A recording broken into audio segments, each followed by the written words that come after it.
The Lord be with you. And also with you. Let us pray. God our Father, you see your children and young people growing up in an unsteady and confusing world. Show them that your ways give more life than the ways of the world, and that following you is better than chasing after selfish goals. Give them strength to hold their faith in you and to keep alive their joy in your creation. Through Jesus Christ our Lord. Amen. Amen. Good morning. It's good to see all of you. I'm glad that you're here. Today is Youth Sunday here at St. Peter's, and our preacher for the day is our youth minister, Zack Rugenstone. And so I asked Zack if he would take a few minutes to talk with us this morning about youth ministry, and his topic is going to be trends in youth ministry. Over the last year, since since we've been fortunate enough to pull Zack into St. Peter's and as part of our staff, he's begun the process of rebuilding what has at times here been a vibrant and very active youth ministry. Zack has a lot of enthusiasm, and he is a gift to our church and to our young people and to our families. And so I want to let Zack take it from here. But before I turn the mic over to him, I also want to just let you all know about something about Zack that I announced at the 8 o'clock service for those of you who were there. But just recently, Zack has become what is known as a postulant for holy orders, which means that late this year or early next year, he will be ordained as a deacon in the church, a transitional deacon, and that will lead to his ordination as a priest about this time next year. Zack is a graduate of Duke Divinity School and was in the process for ordination in the Diocese of North Carolina before he and his wife moved here, and he's now picked that back up again in our diocese, and our bishop has just recently granted him, again, what's called postulancy. So I just want to commend that to you and him to you as for your support and your prayers as he continues to move along in this important time in his life. All right, Zack. Thank you. It's all yours. Cool. All right, let's, is this on? Yeah? Cool. Don't want to forget the clicker thing over here. All right. So you got a pretty good introduction. That's me. I'm Zack Rugenstone. It's really great to see you all. Let's just get started. Let's see how this goes, right? So today we're going to do a little history of youth ministry, and I think it's important that we look at that just so we know kind of how we got to where we are in the environment that we have today. I'm going to look at what's kind of going on currently. I'm going to talk about my youth group experience a little bit and what we're going to be doing here at St. Peter's moving forward. So going way back, 1800s, right, 19th century, we see the revivals spreading across the country, and they're stressing that individual relationship with Jesus. It is about you and your personal connection. We get Billy Graham following in like the early 1900s, early 20th century. And again, he's spreading that message of you need to choose Jesus as that intimate friend. Later on in the 1940s, we get these organizations like Young Life, Youth for Christ, Fellowship of Christian Athletes popping up. These are what's known as parachurch organizations.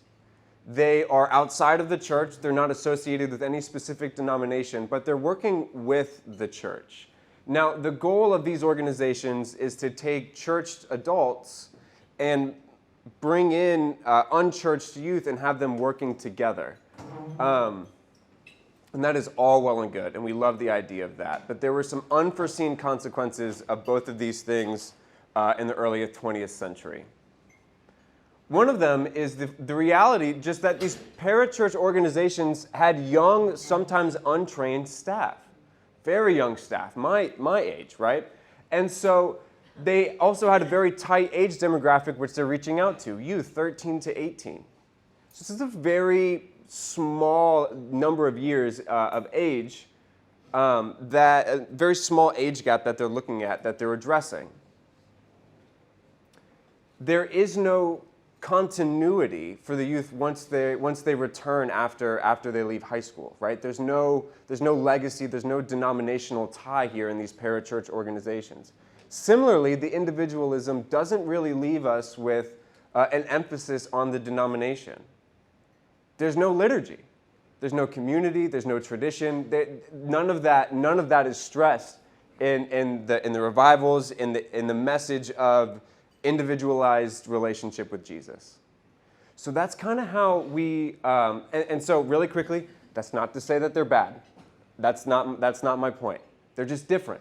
And they've kind of left us with an environment that doesn't stress the importance of continued community and denominationalism, liturgy, tradition, those kind of things. Very quickly went out the window with the individualized Jesus. So the 70s come around, churches begin to partner with these parachurch organizations. They see them as somewhat successful. Other churches made room in their office for a youth minister of their own. And so we see a really large rise in how do we attract youth? Well, big games, big flashy things, gimmicks even. I took a youth ministry class in undergrad. One of the authors that we read notes that they remember when they were a youth, their youth pastor had a number of youth that they wanted present. And if they hit this number of youth present, the youth pastor would swallow a live goldfish, right? And what youth doesn't want to see their youth pastor swallow a live goldfish, right? But is that like really what we're doing here, right? Is that, right? And so we're seeing a lot of contests and gimmicks being used to attract youth membership. And then in the 80s, right, we see this great rise, this great need for entertainment value. MTV's taking over. We have big TVs, and so we're putting in live bands, flashy lights, all those kinds of things, elaborate performances in order to draw a crowd. But swallowing goldfish and live music, again, doesn't establish that continuity, the denominational ties, the community ties. And so what we see is that we get bored of the gimmicks, we get bored of the performances, and so youth pastors then try to really simplify the message. Well, if they're bored of everything, I can only keep their attention span for 5 minutes, then I'm going to pump as much as I can into those 5 minutes, and we're really going to simplify the message. And so we're going to try and reach out to those who are kind of bored of the same old song and dance that they've been seeing. And I think this is what I very much grew in. This is what I remember. This is kind of what my early ministry looked a little bit like. But we've kind of moved away from these parachurch ministries as a lot of denominations are really beginning to see we have to invest in the whole family, the whole thing all at once, and how important that is. And so denominations are really seeing the rise in investing in whole family programming. We've also seen a very big renewed investment on mission, right? So I think it was 94% of youth ministers and churches say that an annual mission trip is an important part of their youth community, right? And that would the same for us. That's a big part of ours. And so we see this really big emphasis on mission, but not in a continued regular practice sense, more of a, this is the week that we do missions every year, and the other 51, you can kind of do whatever you need to do. So there's that trend going on right now. There's a continued emphasis on relationships, which I think is incredibly important. Not only, yes, the relationship with Jesus, and that's the one we're choosing, and that's very important, but the relationship between the leadership and the staff of the youth community and the other youth around them. So the community emphasis is something that's very much being emphasized right now, living into the community. We're going to get to concerns here in a second, but youth mental health is a massive concern that is prominent right now in the church community. We'll start down here. So yeah, youth mental health is a massive concern. In 2021, 42% of students felt persistently sad or hopeless. Almost 30% say they experienced poor mental health, and almost a quarter almost a quarter said they were seriously contemplating taking their life, with 1 in 10 actually making an attempt. These are very concerning numbers. This is 2021, halfway through the pandemic. We're not even completely through it yet, right? This hasn't changed just because we're out of the pandemic and we're back at school. And I would go on to say that this is probably not getting better. It's probably still getting worse. So youth mental health is a massive concern across the board in youth ministries. I think it's deemed a national crisis by the government. I'm not sure which facility or group focuses on that. 86% of youth pastors say that youth busyness is the biggest challenge to youth ministry. I would throw my hat in that ring. The youth are really, really, really busy. Followed by a lack of interest from parents. Know that this isn't a lack of interest from youth, right? The youth aren't the ones showing the lack of interest. It's a lack of interest from parents. And then the breakdown of families at 31%. Lack of youth interest came in at around like 10% or so. And so these are what we're seeing as the two biggest challenges and concern to youth ministry today. We have a lack of investment from parents, a breakdown of the families, and just the reality that youth are busy. And that's one of the first things that I saw here in my time at St. Peter's. Our youth are incredibly, incredibly busy. Busier than I was when I was a youth. So that is one thing that I'm navigating on. How do I meet them where they're at? How do we address those needs? And how do we address that? Chris, did you have a question? No? Okay, you're just raising it. That's right. So yeah, there are a lot of challenges, concerns that youth ministry is facing today. So really quick, but before, I wanted to just do a quick thing on my experience as a youth, just so we can put this in perspective. I wasn't big on the Sunday evening gathering and hanging out with all the youth either. It wasn't my thing. I thought I was too cool for school. I thought the other kids were kind of annoying. It was what it was. But the role that I played most often was the one that's happy to serve. You need food carried from your car inside? Yeah, let's knock it out real quick, right? You need those flowers carried from here to there? Yeah, I got time, let's do it. So I was always the one happy to serve, happy to lend a hand. And the ones who were often asking me to lend that hand were the young adults and the older college-age students. And so this whole experience has really had me thinking about who were like the actual models for my faith around me, right? My mom, absolutely. We're praying before every meal. We're in church every Sunday. She's signing me up for all the trips and everything. Absolutely. Imperative that my mom did all those things. And I was able to develop really cool and interesting relationships with the college students who were around while I was in high school, with the high schoolers who were around while I was in middle school, right? So like that being able to look up to the next generation that's in front of you and say, wow, look at what the older kids are doing, right? Because when you're a kid, what do you want to do other than be with the big kids and do what the big kids are doing, right? And so if this is what the big kids are doing, yeah, I'm here for it. Yeah, let's do it. And so, I was working in food pantries, cleaning up around the church, going on mission trips, and they are who I went to ask those really difficult questions about life and faith and the reality of all this, right? Sometimes you don't really want to go to your parents to ask them these really big questions. And so to have young adults and college-age students around me to ask those questions was imperative because they were a model of faith for me. So I did a lot of service projects with them, and I was present as many church services as I could be.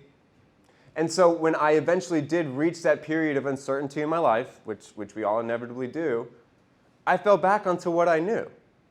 Service projects and going to church on Sundays, right?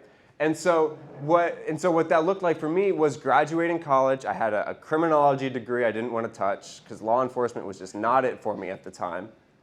And I called the rector that I grew up with, and I said, what do I do?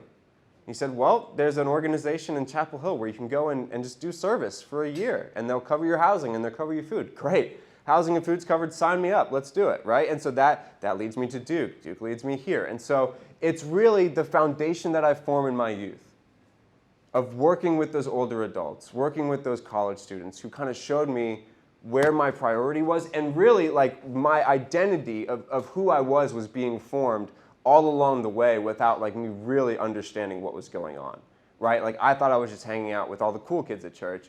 Really, I'm like becoming who I've always supposed to be. It's very strange to look at and like think, like 20/20 hindsight, but it's very strange to think about for me right now. Now, nothing on my experience as a youth would be complete without a bunch of ridiculous photos of me being a youth, right? So this is my best friend, Brandon. Brandon was a groomsman in my wedding. Brandon's mom invited my mom and my family to church with them one Sunday. right in that brief moment between the homily and the Nicene Creed, my mom looked at me, my father, and my sister and said, "This is what we're doing on Sundays from now on." Like, it was just like that. That's how it went, right? So Brandon, super important for me. This was an event where we went to a Goodwill. Everyone's task was to put just the wackiest outfit together. Then we're just going to go roller skating, right? So you're running around Goodwill with all your friends, and I wound up with a velvet pink skirt, some swim trunks these are suspenders holding the skirt up with a very way too big Hawaiian shirt and some nice red socks. But yeah, but these are the things that I will never forget. I'll never forget doing that. And this is a college student who was helping lead the program at the time. This down here was our middle school mission week. So this is a bunch of middle schoolers. Brandon and I are right there. That's Brandon's younger brother, Andrew. But Brandon, Andrew, and I, we're all in high school at this point. But this is the middle school mission week. So we have then become the example for the middle schoolers. And this is Trevor. Trevor's got a full-blown beard. He's about to graduate undergrad at that point. He's definitely not a high schooler. But so Trevor went on to become the youth pastor at the church. I went on to work under him as an intern. Brandon and Andrew helped me throughout my time when I was interning there. It's all feeding into one another. This is a photo of our VBS. That was a catapult. Kudos to whoever built that. But they were launching water balloons at myself here. And this is Father Rob. This was the rector of our church. He's still there. But again, it's about the older youth being involved with the younger youth. It's about the next generation teaching the next generation. And it's about the leadership of the church being present as well. Right? I can do everything that I can do, but if the church leadership doesn't show any interest in the youth, they're going to know it. They're going to feel it, right? And so it's not about just me being present. It's not about the college students being present. It's about the full community of faith being present and showing their support for the youth. And so that's where we're at right now. That was my experience. We've got a couple concerns that we need to acknowledge. But moving forward here at St. Peter's, I have a couple things that we really need to focus on. And the first, like I said, they are incredibly busy, the busiest I've ever seen. So we need a place where they can come and rest, find that sense of rest, right? That's what Sabbath is all about, is taking that time to rest with God, actually not doing anything, right? Rather than being in a form of production. They're at school all day. They need to produce the right work. They get home, and then they have to do homework and make sure that's produced well. And then they go to sports and practice, and they better be producing out on the field. And then they get an hour before bed, and then they're asleep, and they wake up the next morning, and they're producing, right? They need a place to rest. We all need a place to rest. We all need to take time for Sabbath. So I want to make sure that youth group, that space over there, is a place where they know they can come and rest and not necessarily have to produce a ton or be something other than themselves in that moment. And so with what you just saw with all those photos, I want to bring in more young adults. I want to bring in those college students again. I want to bring in the parents to be that model, give them another individual they can connect to, another older individual beyond myself, and get to deepen those relationships and get out of the church building per se, go out into the city, out into the community and serve and practice serving. And I want to continue to keep them involved in the larger worship service. When I arrived, I was really pleasantly surprised to see the number of youth who were acolyting. But I want youth ushers, and I want youth lectors, and I want youth acolytes. Next year, there's going to be a youth doing this. Next year, there's going to be a youth preaching, I promise. That's what I want for them. And so when they get, and so those are the kinds of things that I think are so important because they get us out of that tiny little youth room. It brings them into conversation and community with the whole community of faith, right? They see everybody. And so, but above all, like I said in my homily, I want them to feel like church is a place they can return to once they've graduated high school, gone to college, formed their identity there. I want them to come back and be able to call this place their home again. And so what I want us to know is we've addressed a lot, but we have all of the really important building blocks here and the tools needed to build the kind of community that we're talking about. We have youth who are interested, who are actively engaged. We have parents and young adults who are doing the same. It's just going to take some time to put all the pieces together all at once, right? I'm still getting to know the community here. I'm still getting to know the city and the needs of the cities and the different nonprofits. So it's going to take some time. But we do have individuals who are willing to invest in the youth. And right now it's just organizing them, building those relationships, and those kinds of things take time. But we've got a lot of hope for what's to come. We have a lot of really great building blocks that we can build off of here in the near future. Yeah, let's make sure you get a mic, but yes, this is the perfect time for questions because I am done.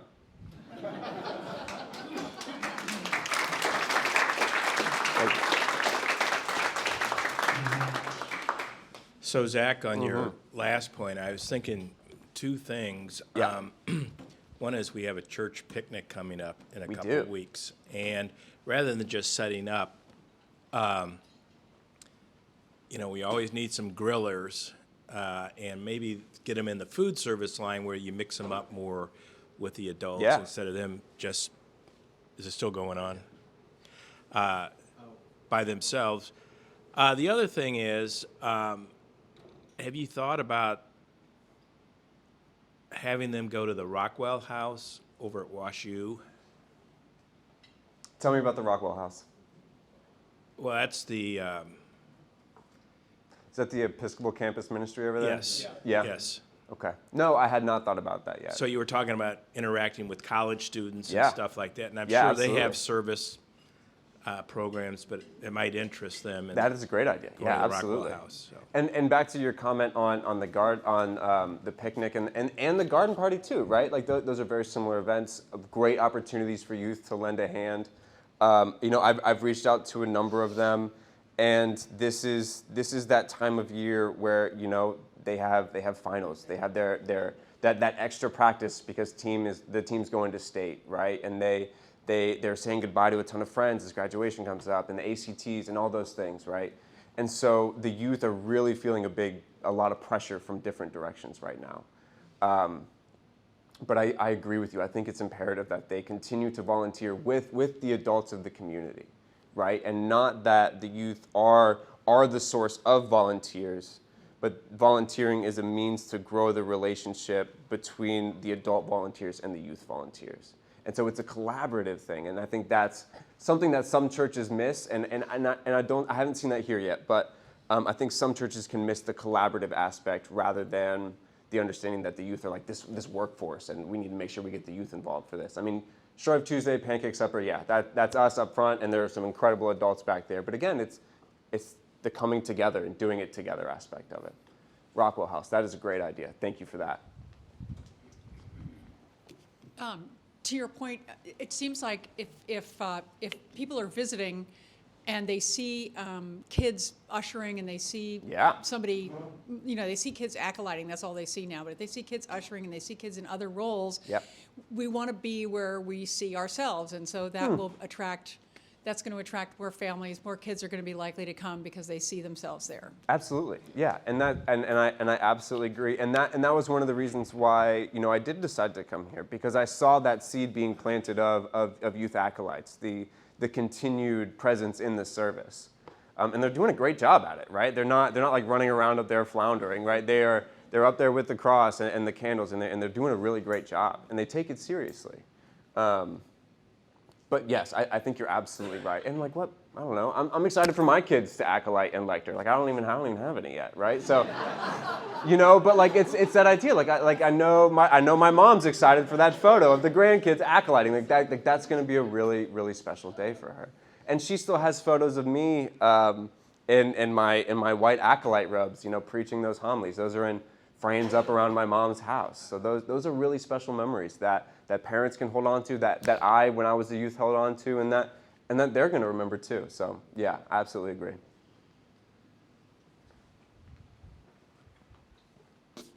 I think St. Peter's has a lot of parishioners that volunteer. Would you like some of them to give you ideas of things, openings, or places they're going that would be open to having some of the kids come work with them or partner with them? Yeah, absolutely. I mean, you said you were looking for volunteer opportunities. I thought maybe you might have a wealth of ideas in this room alone. Yeah, and I think, Thank you. part of the thing that I'm thinking of is not necessarily how do we throw volunteers at a nonprofit, but how do we develop a relationship with an organization that I think it's about continuity and the return, right? So when they return as college students, they'll remember the relationship they developed because they continued to work with this organization, and they'll go back, right? And they'll develop those relationships with the people they're serving and the people they're serving alongside of. And so, yeah, part of it is absolutely, I'm all about ideas. I'm still getting to know St. Louis and the community and all that stuff. Like Rockwell House, again, great idea. So absolutely. But it's also not just, like I said, having something to do for them. It's developing that relationship. Well, and we're developing outreach for St. Peter's, but Absolutely. we have a piece of it that includes that partnership. Yeah, and that's just something we're working on, right? It's constantly being developed, those really significant relationships. Yeah. Zach, can you tell us who our graduating seniors are? I know, and yeah. what their plans are? I know James Walters is graduating. I'm very proud of him. I'm not sure what his next step is. It was a little unsure the last time that we had talked. I know he's got a big trip planned with his older brother, who I think has also graduated from undergrad. But he's got like a big cross-country trip planned with his brother over the summer that he's really excited about. I'm not sure what his next steps are, but I encouraged him to take a year off if he wants to, right? 12 years of schooling is a lot, and there's no real need to turn around and go to college straight away. Take a year off, take some rest. And I think we can't underestimate the amount that COVID took energy-wise, mental health-wise from the students. And so that's why I'm encouraging so much rest and taking that time. But yeah, I'm not 100% sure what he's got up to next, but yeah.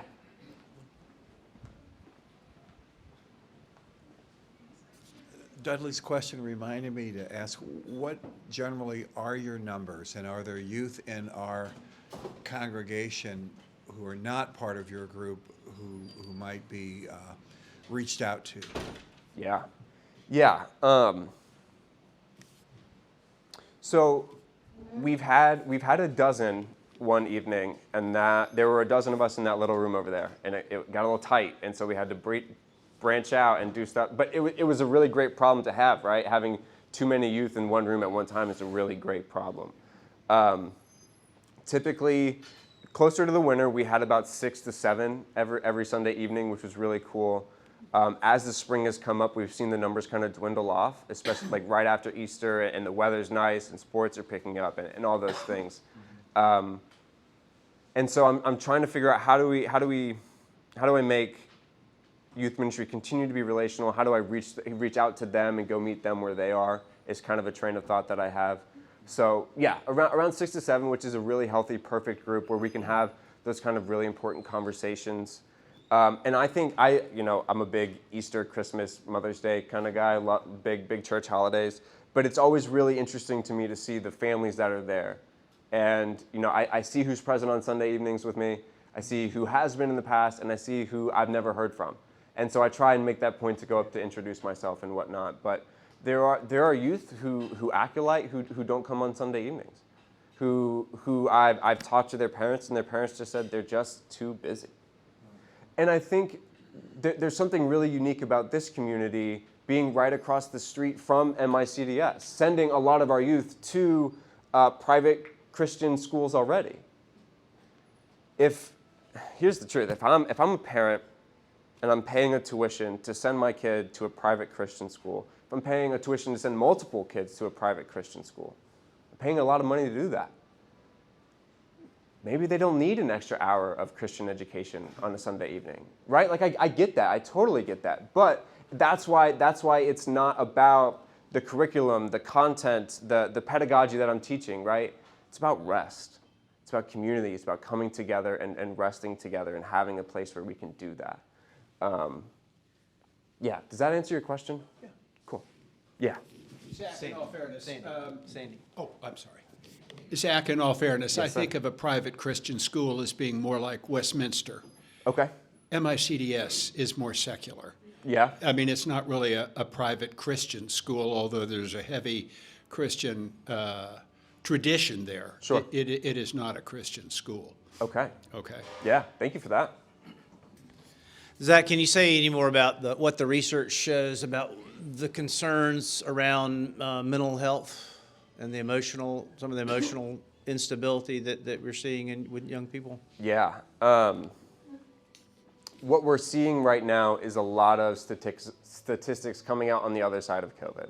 So they did those really big surveys back that came out in 2020 of 2019, and levels of depression and anxiety were up. They were about 1/3 of youth saying that they'd experienced this. But now that we're looking post-pandemic and we're looking back, like you saw, those numbers are up in the 40s now. And so you don't see mental health concerns like, not a lot of like bipolar, not a lot of schizophrenia, but we're seeing a lot of depression and anxiety across the board. Researchers are afraid that it could get as high as 50%. And so like, what do you do when every other kid is experiencing a medical level of anxiety and a medical level of depression, right? And I think that's why getting back to Sabbath and rest is so important. That's why having them know the source of their hope and hope and resurrection, those kinds of things are so important. Because what researchers have found is, regardless of the spiritual tradition, investment in a spiritual life abundantly leads to a better perspective on your own life. Having an investment in a spiritual well-being leads to reduced levels of depression, anxiety, and suicide and stuff like that. And so building that foundation in the youth, as a youth, right, will lead them to have a better chance into their adulthood, is my perspective on it. And so one of the things that I talk about regarding mental health is just self-care. Like, how do we talk about self-care with our youth? How do we address that? And it's the simple things like, man, middle school boys and their deodorant. It is brutal, but like we've got to do the little things of self-care, right? And we've got to make sure our teeth brush and that we're taking care of ourselves, because those are the things that really begin to slip when we go into those anxious and depressive seasons. And their grades start to slip. Their investment in things outside of the home. So yeah, I'm trying to give them a place where they can be themselves, have that rest, talk about self-care and those things. But it's not something that a youth pastor does alone, right? Like, I get them like an hour a week on Sunday evenings. I get to chat with them 15, 20 minutes in between services on Sunday mornings. A lot of it has to do with what's going on in the house, at home, and how the parents are talking about faith, how the parents are demonstrating and living out faith on a weekly basis and setting that regular example for them. Yeah, mental health is a massive, massive concern. Yeah, thanks, David.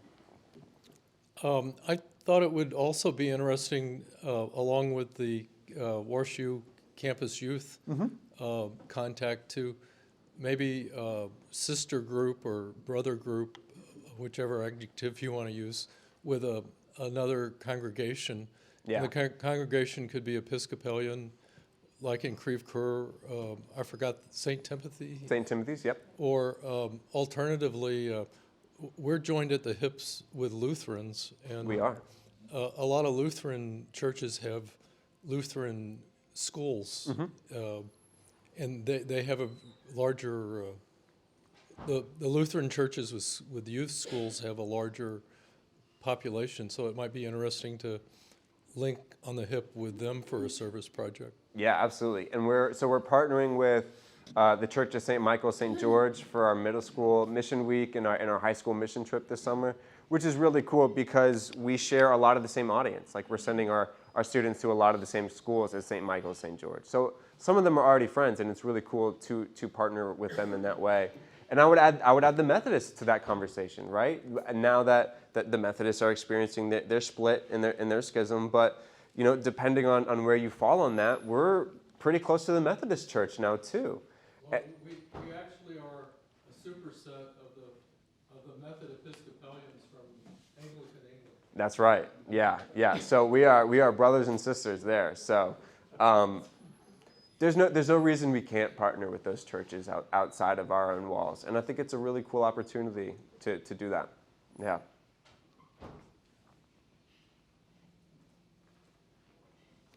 All right. Anything else for us? One last singer for me. Anybody? All right. Thank you, guys.